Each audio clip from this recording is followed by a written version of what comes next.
반갑습니다. 우리 성도님들을 오늘 저녁 때 얼굴을 대면해서 예배를 함께 드릴 수 있을 줄 알았는데 갑작스러운 상황으로 이렇게 영상으로 예배를 드리게 되었습니다. 하루속히 이 코로나 사태가 종식되어서 예전처럼 우리 성도님들과 함께 얼굴을 서로 보면서 함께 하나님께 찬송드리고 예배드리고 말씀을 나누었으면 좋겠습니다. 그날이 속히 오기를 간절히 기도합니다. 오늘 출애굽기 18장의 말씀, 저는 이드로의 역할이라는 제목으로 말씀을 전하려고 합니다. 이드로 하면 떠오르는 에피소드 혹은 추억이 저에게 있습니다. 7년 전에 중고등부 학생들을 인솔하여 필리핀에 단기 선교를 다녀왔습니다. 단기 선교에 관한 좋은 추억들이 많이 있습니다. 우리 성도님들도 저와 같은 추억이 있으실 줄 압니다. 제가 예배드리는 성도님들의 모습을 가만히 보니까 우리 교회 성도님들은 선교에 관한 이야기가 나오면 눈이 반짝반짝해지시는 것을 항상 보곤 했습니다.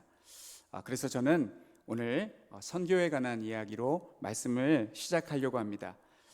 선교지에 가서 전도 공연을 마치고 뒷정리를 하는데 느닷없이 누군가 저에게 모세 장인의 이름을 물어보았습니다. 그런데 방금 우리가 함께 읽었던 이드로라는 이름이 금방 떠오르지가 않아서 즉각 대답해 줄 수가 없었습니다. 성도님들은 교역자에게 성경에 관해서 질문을 하지 신학적인 내용에 대해서 물어보지 않습니다. 그래서 성경에 대해서 물어보실 때 잘 대답해 드리면 우리 교회 목사님, 전도사님들은 사역도 잘하시지만 성경도 참 잘하셔 라고 칭찬을 해줍니다. 그러나 금방 대답을 못하고 인터넷을 검색하기 시작하면 인터넷 검색은 나도 할 줄 아는데 라고 하면서 실망을 하게 됩니다. 당시 저는 인터넷뿐만 아니라 휴대폰도 잘 터지지 않는 필리핀 산골 마을에 있었기 때문에 조그만 포켓 성경을 뒤적거리기 시작했습니다. 그런데 이 당황이 되니까 더 못 찾겠더라고요. 처음 이제 찾아본 부분이 출애굽기 2장이었습니다. 출애굽기 2장의 말씀을 보시면 모세가 애굽 사람을 죽이고 미디안 땅으로 도피하는 내용이 나옵니다. 모세는 그곳에서 목축을 하고 있었던 십보라를 만나게 됩니다. 십보라의 인도를 따라 그녀의 아버지를 만나게 되는데 출애굽기 2장 18절에 그의 이름이 르우엘이라고 기록되어 있습니다. 그런데 르우엘 말고 다른 이름이 있는 것 같은데 생각이 잘 나질 않았습니다. 3장 1절에 모세가 그의 장인 미디안 제사장 이드로의 양떼를 치더니 라는 말씀이 있지만 저는 그 말씀을 보지 못하고 지나치고 제가 찾은 부분은 겐사람 혹은 호밥이었습니다. 이드로의 이름이 여러 가지가 있습니다. 성경에 르우엘이라고도 하고 호밥이라고도 합니다. 그런데 이건 아닌 것 같다는 느낌적인 느낌이 들었습니다. 그래서 선교사님에게 여쭈어 보니 선교사님께서 잠시 생각하시다가 이드로라고 알려주셨습니다. 이 이드로, 미디안의 제사장이자 모세의 장인인 이 이드로에 대해서 오늘 살펴보려고 합니다. 어떻게 이방인이, 그것도 다른 신을 섬기는 제사장이 여호와 하나님의 종 모세의 장인이 될 수 있었을까요? 그리고 이드로는 모세에게 어떤 영향을 끼쳤을까요? 본문을 보시면 모세가 이드로를 무시하거나 함부로 대하지 않고 있습니다. 모세는 장인에 대해서 최대의 예우를 갖추고 있습니다. 요즘 담임 목사님께서 성경적인 가정, 성경적인 부부에 관한 강의를 유튜브 성경 강좌를 홈페이지에 올려놓으셨는데 남편의 경우에 아내가 사랑스러우면 장인 어른을 존경하게 되고 어렵게 느껴집니다. 반대로 아내도 남편이 사랑스러우면 시부모님이 존경스러울 것이라고 생각합니다. 모세의 부인 십보라는 모세가 빈털터리로 자기 앞에 나타났을 때 그와 결혼을 해주었고, 모세가 하나님의 부름을 받고 첫 발을 내디뎠을 때 모세가 아이들 할례를 행치 않아서 죽임을 당하려고 하자 즉각 아이들에게 할례를 행함으로 모세의 생명을 건져주었습니다. 이렇게 고마운 십보라의 아버지가 이드로입니다. 만약 이드로가 존재하지 않았다면 모세는 십보라를 만나지 못했을 것입니다. 그러나 이 이드로에 대한 평가는 극명하게 들로 나뉩니다. 어떤 사람은 긍정적으로 평가하고 어떤 사람은 부정적으로 평가합니다. 이드로를 부정적으로 평가하는 대표적인 사람이 1세기 유대 철학자 필로, 그리고 후대의 아더 핑크라는 설교자가 있습니다. 필로는 아주 유명한 그런 유대 철학자인데 이드로를 신성모독자라고 혹평하였습니다. 탁월한 설교자 아더 핑크도 이드로를 싫어하고 모세가 이드로의 말을 들은 것을 유혹에 넘어갔다고 합니다. 명백히 천부장, 백부장, 50부장, 10부장, 이 아이디어는 하나님께서 주신 것이 아니었고 이드로가 하나님으로부터 계시를 받은 것도 아니었습니다. 간혹 이단에 미혹된 성도들이 다짜고짜 담임 목사님을 찾아와서 하는 말이 있습니다. 하나님께서 저에게 담임 목사님께 알려주라고 하시며 계시를 주셔서 지금 전달해 드리려고 왔습니다. 그러면 담임 목사님은 이렇게 대답을 하십니다. 하나님께서 나에게 하실 말씀이 있으시다면 직접 나에게 하시지 왜 너를 통해서 하시겠냐라고 하면서 그런 사람들을 돌려보냅니다. 따라서 이 천부장, 백부장, 50부장, 10부장의 아이디어는 하나님께서 모세에게 도움을 주기 위해 이드로에게 계시를 주신 것이 아니라, 만약 하나님께서 그럴 의도가 있었다면 모세에게 직접 말씀하셨겠죠. 그것이 아니라 순전히 이드로의 지혜였습니다. 게다가 이드로는 미디안 사람이었을 뿐만 아니라 다른 신께 제사 드리는 일을 관장하는 제사장이었습니다. 그는 제사장이었기 때문에 가나안 7족속이 섬기는 신들 중에 하나를 섬겼을 것입니다. 따라서 그가 아무리 지혜로운 사람이라 할지라도 그는 신자가 아니라 철로 역정에 등장하는 세속 현자와 같은 사람에 불과한데 거룩한 사역에 그의 말을 따른 것을 도저히 받아들일 수 없다고 합니다. 게다가 병행 본문인 민수기 10장의 말씀을 보면 모세가 자신에게 좋은 조언을 해준 이드로에게 나와 함께 가나안 땅으로 가자고 권유합니다. 그러나 모세는 그 권유를 뿌리치고 자기 길로 돌아간 것을 보면 그는 여호와와 그의 백성에 대한 마음이 없는 사람이다라고 그렇게 평가합니다. 동상이몽이라는 말이 있듯이 같은 본문을 가지고 완전히 다르게 해석하는 분들도 있습니다. 첫 번째 해석은 본문 말씀을 통해 우리가 알 수 있는 것은 이드로는 모세의 말을 듣고 하나님을 믿게 되었다고 주장합니다. 1절과 이 8절 말씀을 보시면 이드로가 여호와께서 행하신 모든 일을 모세로부터 듣습니다. 그리고 이 10절과 11절 말씀을 보시면 이드로가 신앙을 고백하고 있는 것을 볼 수 있습니다. 이 10절과 11절 말씀은 중요하기 때문에 제가 다시 한번 읽어드리겠습니다. 이드로가 이르되 여호와를 찬송하리로다. 너희를 애굽 사람의 손에서와 바로의 손에서 건져내시고 백성을 애굽 사람의 손 아래에서 건지셨도다. 이제 내가 알았도다. 여호와는 모든 신보다 크심으로 이스라엘에게 교만하게 행하는 그들을 이기셨도다 하고, 그리고 12절 말씀을 보시면 이드로가 개종하였음을 아론과 이스라엘의 모든 장로가 보았고 그들과 함께 떡을 먹으며 교제하는 것을 볼 수 있습니다. 두 번째 해석은 이 미디안 제사장인 이드로를 멜기세덱과 견줄 수 있는 인물이라고 주장하는 학자들도 있습니다. 창세기 14장 18절의 말씀을 함께 보겠습니다. 살렘왕 멜기세덱이 떡과 포도주를 가지고 나왔으니 그는 지극히 높으신 하나님의 제사장이었더라.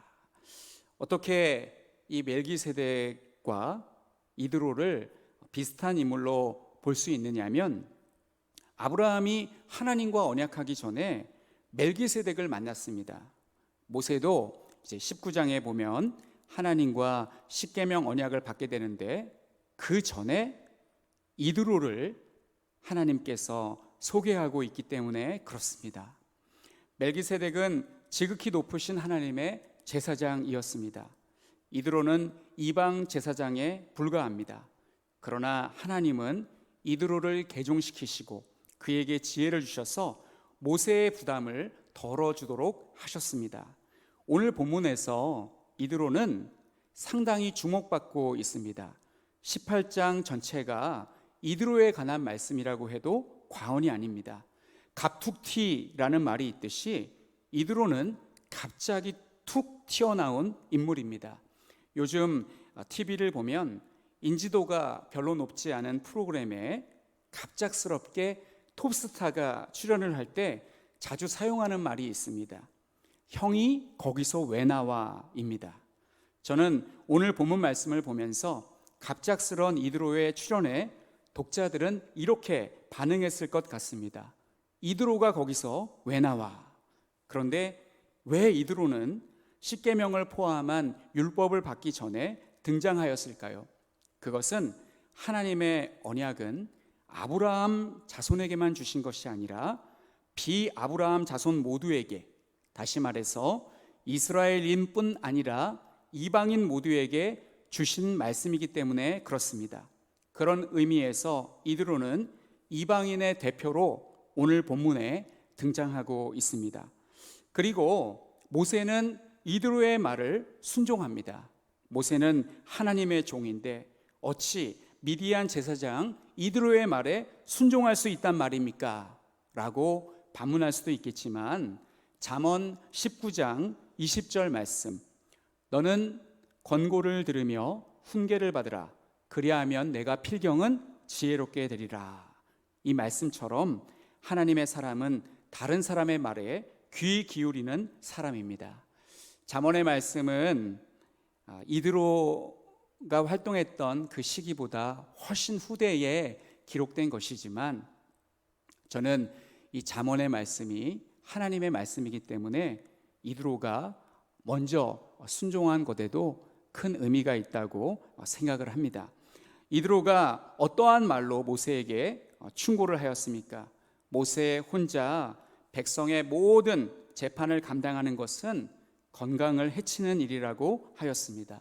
그의 조언은 현실적이었습니다. 너만 힘든 게 아니다. 너만 힘든 게 아니라 기다리는 백성도 마찬가지로 힘들다는 것이었습니다. 그러면서 지치지 않고 백성의 민원을 해결해 줄 수 있는 좋은 방법을 가르쳐 줍니다. 20절, 21절 말씀에 보면 이렇게 말씀하고 있습니다.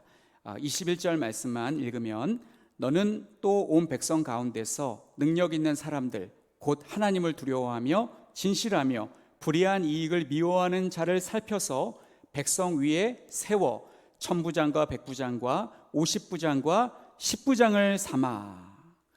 이 사람들을 세워서 작은 일들을 재판하게 하라고 그렇게 충고해 주고 있습니다. 오늘 본문에서 이드로가 제시한 제도는 그가 얼마나 지혜로운 사람인가를 보여줍니다. 같은 일을 하더라도 지혜 있게 체계적으로 하는 사람이 있고 주먹구구식으로 하는 사람이 있습니다. 이드로는 나이가 많은 사람이었지만 매우 영리한 사람이었습니다. 모세는 이드로보다 젊고 애굽의 모든 학문을 섭렵한 많은 지식을 가지고 있는 사람이었지만 성실하고 우직하게 하나님께서 맡겨주신 일을 감당하려고 했지 함부로 제도를 만들거나 변경해서는 안 된다고 생각했던 것 같습니다. 그리고 또한 막중한 책임감 때문에 마음의 여유가 없었던 것 같습니다. 이드로의 지혜는 율법을 변경하거나 폐기한 것이 아니었습니다. 제도만 바꾼 것이었습니다. 그래서 하나님께로부터 허락을 받습니다. 23절 말씀에 보면 내가 만일 이 일을 하고 하나님께서도 내게 허락하시면 내가 이 일을 감당하고 이 모든 백성도 자기 곳으로 평안히 가리라. 이 하나님께 허락을 받고 일을 진행하게 됩니다. 오카는 목사님 책 중에 평신도를 깨운다라는 책이 있습니다. 모든 사역을 교역자 혼자 하려고 하기보다 평신도를 훈련시키고 사역에 동참시키면 더욱 교회가 건강하게 되는데 이는 성경적이라는 내용입니다. 신약 성경 사도행전을 보면 사도들이 구제하는 일에 헬라파 유대인들이 빠지는 것을 보고 히브리파 사람을 원망하는 것을 보게 됩니다. 그러자 이 문제를 해결하기 위해서 사도들은 성령과 지혜가 충만한 7 지사를 세워 그들에게 구제하는 모든 일을 다 맡기고 사도들은 기도와 말씀에 전념했다는 말씀이 나옵니다. 오늘날 교회도 마찬가지입니다. 교회에는 이미 여러 성도님들이 계십니다. 우리 교회는 여러 위원회를 구성하여 장로님들을 중심으로 효율적으로 교회를 운영하고 있습니다. 성도님들 중에는 능력 있는 분들이 많이 있습니다. 성도님들 중에는 신앙 좋으신 분들이 많이 있습니다. 이 목사가 되면 조심해야 될 것들이라는 책을 보면 교회 성도들이 목사님, 전도사님이라고 부르며 높여준다고 그들을 하대하지 말라는 내용이 나옵니다. 성도들 중에 교역자보다 실력 면에서 경력 면에서 지혜 면에서 더 뛰어난 사람들이 많이 있기 때문에 그렇습니다. 훌륭한 성도는 교역자의 권위를 인정해주고 교역자가 자기보다 부족하다고 해서 무시하지 않습니다. 그리고 훌륭한 교역자는 성도들이 제사장 역할을 할 수 있도록 그들을 돕고 안내하는 자입니다. 모세가 일꾼들을 세울 때 그것은 이드로의 조언을 반영한 것이었습니다. 오늘날 우리가 출애굽기 18장의 말씀을 근거로 성도들을 일꾼으로 세우는 것은 이제는 모세가 했던 것처럼 이드로의 조언을 따르는 것이 아닙니다. 성경에 기록되었기 때문에 출애굽기 18장의 말씀을 실천하는 것입니다.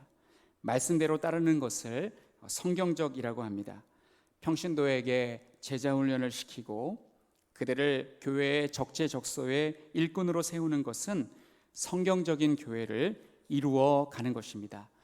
저는 우리 교회 성도님들이 각자의 재능과 다양한 은사를 가지고 교회의 여러 기관에서 활발하고 아름답게 섬기셨으면 좋겠습니다.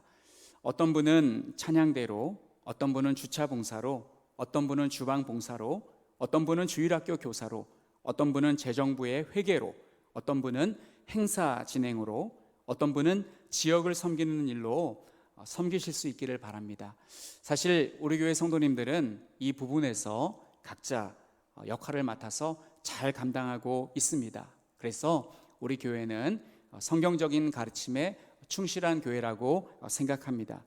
과거에는 목회자가 최전방에서 진두지휘하면 성도들은 뒤에서 우리 목사님 잘한다, 힘내세요 라고 응원 내지는 기도를 해주었습니다. 이것은 성도들이 인도자를 수동적으로 따라가는 방식으로 모세가 이드로의 조언을 받아들이기 전까지 백성들을 인도했던 방식이었습니다. 그러나 이 방법은 지도자와 성도 모두 지치는 방법입니다. 오늘날 우리가 사는 이 시대의 성도들은 소통을 매우 중요하게 생각합니다. 특히 20, 30대의 젊은이들은 온라인으로 물건을 구매하고 사용 후기를 통해서 적극적으로 자기 의견을 개진합니다. 앞으로 미래의 교회는 성도들의 자발적 참여가 없으면 침체되고 말 것입니다. 교회 사역에 있어서 성도들의 자발적 참여는 교회를 살리는 필수적인 요소입니다. 유대 속담에 자식에게 물고기를 낚아다가 주지 말고 물고기를 낚는 법을 가르쳐 주라는 속담이 있습니다. 과거에는 목회자가 부모가 자식의 입에 음식을 넣어주듯이 신앙을 주입해 주었습니다. 그러나 국가의 경제가 발전하고 성도들의 수준이 높아짐에 따라 성도들은 예전처럼 목회자에게 맹목적으로 순종하지 않습니다. 더군다나 이제는 코로나 사태로 인해서 목회자를 만날 수도 없습니다. 당분간 성도님들이 자발적으로 온라인으로 접속하여 말씀을 들으며 자신의 신앙을 지키셔야 합니다. 직접 교회에 안 나와도 되기 때문에 몸은 편해졌습니다. 그러나 홀로 마음을 지키며 예배드리는 것은 전보다 더욱 어려우실 것입니다. 하지만 부탁드리겠습니다. 성도님 한 분 한 분 성전이고 제사장입니다. 이 어려운 시기를 우리 모두의 자발적 참여로 신앙을 지켜내시기를 바랍니다.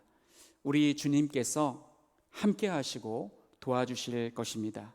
믿음으로 승리하시는 우리 모두가 되시기를 간절히 축원합니다. 기도하겠습니다.